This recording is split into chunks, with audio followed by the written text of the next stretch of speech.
Assalamualaikum warahmatullahi wabarakatuh.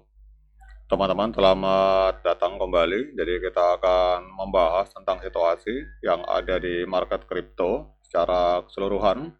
Kita lihat hari ini untuk kapitalisasi pasar yang ada di market kripto ini naik 1,07%, teman-teman. Jadi total kapitalisasi pasar yang ada di market kripto hari ini ada di angka 2,54 triliun US dollar, teman-teman.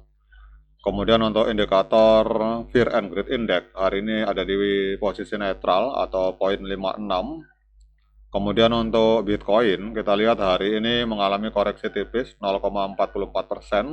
Tetapi kalau kita melihat dalam rentang waktu 7 hari ini Bitcoin sedang naik 3,91%, teman-teman. Jadi Bitcoin hari ini diperdagangkan di angka 74.712 US dollar.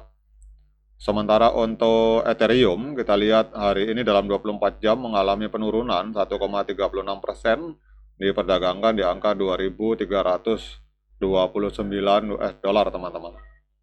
Sementara untuk dominasi Bitcoin, hari ini di total kapitalisasi market kripto, ini Bitcoin mendominasi sekitar 58,9%, jadi dominasi Bitcoin naik sekitar 0,4%, teman-teman. Artinya lebih banyak para trader maupun investor yang menginvestasikan uangnya dalam bentuk Bitcoin dibandingkan di dalam bentuk altcoin, teman-teman. Namun hari ini kita akan fokus terhadap Solana, teman-teman. Jadi kita lihat di sini ada sebuah perkembangan terbaru yang sangat luar biasa.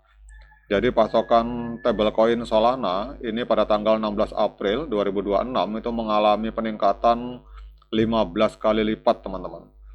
Dan kita lihat di sini bahwa pasokan stablecoin di Solana yang bukan USDC atau USDT itu meningkat sekitar 15 kali lipat sejak Januari 2025 menjadi 3,8 miliar US dollar, teman-teman. Jadi lonjakan ini menunjukkan masuknya modal yang besar, bukan hanya aktivitas spekulasi. Pada bulan Februari 2026, jaringan Solana memproses volume transaksi sebesar 650 miliar US dollar melampaui Ethereum yang berkisar 525 sampai dengan 551 miliar US dollar pada periode yang sama, teman-teman.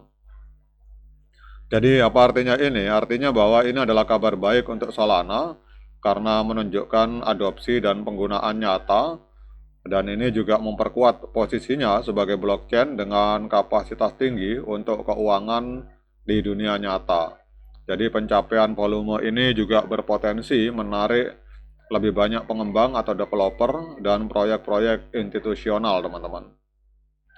Kemudian yang kita lihat di sini, Tether mengalokasikan 147,5 juta US dollar untuk pemulihan hack. Jadi Tether berkomitmen hingga 147,5 juta US dollar untuk memimpin rencana pemulihan Drip Protocol, sebuah bursa berbasis Solana yang mengalami serangan besar pada awal April, teman-teman. Jadi langkah ini bertujuan untuk menstabilkan ekosistem dan mengembalikan kepercayaan pengguna.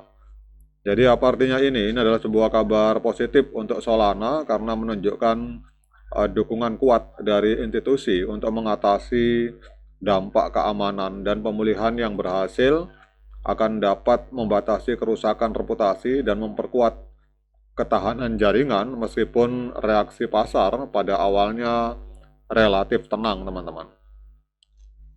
Kemudian yang berikutnya, informasi calon ketua The Fed ini memiliki Solana, teman-teman.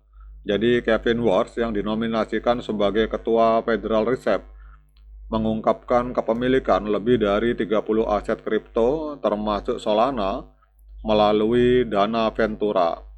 Jadi aturan etika mengharuskannya melepas semua kepemilikan yang berkonflik jika terkonfirmasi dengan sidang dijadwalkan pada tanggal 21 April, teman-teman. Apa artinya ini? Ini bersifat netral untuk Solana, menyoroti penetrasi kripto ke lingkaran keuangan tertinggi sekaligus menimbulkan pengawasan regulasi yang ketat. Meskipun menandakan penerimaan institusional yang meningkat, kewajiban melepas kepemilikan dan masa pengunduran diri ini akan menimbulkan ketidakpastian politik dalam jangka pendek, teman-teman. Namun yang luar biasa adalah di sini bahwa pasokan stablecoin di Solana ini meningkat 15 kali lipat mengalahkan Ethereum, teman-teman.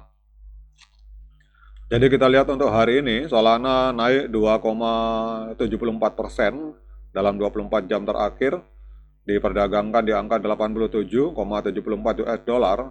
Kemudian untuk kapitalisasi pasarnya 50,47 miliar US dollar, menempati peringkat ke-7 di coin market cap, teman-teman.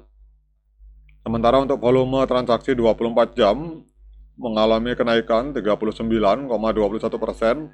Jadi dalam 24 jam terakhir terjadi transaksi jual beli Solana di angka 6,25 miliar US dollar. Kemudian untuk supply total 624 juta Solana dan yang beredar 575 juta Solana, teman-teman. Kemudian yang berikutnya ini satu tahun yang lalu, tepatnya tanggal 19 Januari 2025, Solana sempat menembus harga 294 US dollar, teman-teman. Jadi kalau kita lihat harga hari ini 87 US dollar, ini berarti sedang diskon 70% kalau kita mengacu dari harga tertinggi sepanjang masa. Nah, sekarang kita akan melihat tren dari Solana. Secara jangka pendek trennya adalah tren kenaikan karena harga sudah breakout berada di atas EMA13 dan EMA21, ditambah lagi sudah terjadi golden cross. Jadi indikator stokastik, kita lihat garis biru memotong garis kuning ke atas. Kemudian kita lihat juga kalau secara jangka panjang memang trennya masih penurunan karena harga masih berada di bawah EMA 200 hari, teman-teman, garis kuning ini. Nah, kemudian yang berikutnya untuk technical analysis di trading view, kita lihat di sini untuk moving average ini sinyalnya adalah sinyal buy atau pembelian. Kemudian osilator netral, namun kalau kita gabungkan osilator dengan moving average, sinyal untuk Solana hari ini adalah sinyal buy atau pembelian, teman-teman. Karena kita lihat di sini 12 indikator menunjukkan sinyal pembelian, sementara hanya 6 indikator yang menunjukkan sinyal penjualan. Nah, dengan berbagai informasi yang sudah saya sampaikan ini, apakah layak bagi kita untuk melakukan pembelian Solana? Nah, untuk menjawab pertanyaan tersebut, saya persilahkan teman-teman untuk lakukan dior dan investigasi secara mandiri, karena uang Anda adalah tanggung jawab Anda masing-masing. Oke teman-teman, demikian update informasi kali ini. Semoga bermanfaat bagi kita semua. Tetap semangat menciptakan profit di dunia kripto, namun harus tetap berhati-hati. Sekian dari saya. Assalamualaikum warahmatullahi wabarakatuh.